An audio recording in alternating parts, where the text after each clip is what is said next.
আলুর পুর ভরা এই বলগুলোকে দেখে তোমাদের কি মনে হচ্ছে যে এটা আমি আটা দিয়ে বানিয়েছি বা সুজি দিয়ে বানিয়েছি? একদম নয়। খুব সুন্দর একটা ব্রেকফাস্ট রেসিপি আজকে আমি তোমাদের সাথে শেয়ার করছি।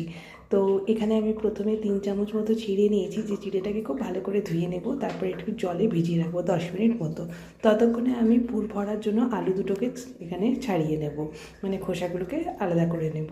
এবার একটা প্যান চাপিয়ে দিয়েছি, একটু জিরে আর একটুখানি হিং ফোড়ন দেবো, তারপরে পেঁয়াজ দিয়ে দেবো, পেঁয়াজটা একটু ভাজবো, তারপরে আলুগুলোকে এভাবে গ্রেট করে দিয়ে দেবো।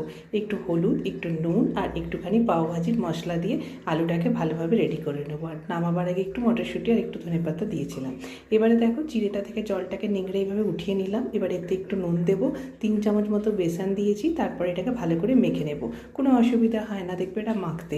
তারপরে এর মধ্যে ওই আলু স্টাফিংটা দিয়ে দেবো, ঠিক এরকম বলের মতো করে নেব, একটুও ভেঙে যায় না, কোনো রকম ভয় নেই, খুব ভালোভাবে কিন্তু এটা রেডি হয়ে যায়। এবারে অ্যাপে প্যান নিয়ে নিয়েছি, তাতে একটু তেল দিয়ে দিয়েছি, তারপরে অ্যাপে প্যানে সব বলগুলোকে এখানে দিয়ে দেবো। লো আছে এটাকে বসাবো ঢাকা দিয়ে, তারপরে এটাকে এক পিঠ যখন হয়ে আসবে তখন একটু তেল দিয়ে দেবো, তারপরে আবার সেকেন্ড পিঠটাকেও ভালো করে ভেজে নেব। এইভাবে মোটামুটি 10-15 মিনিটের মধ্যে কিন্তু বলগুলো রেডি হয়ে যাবে।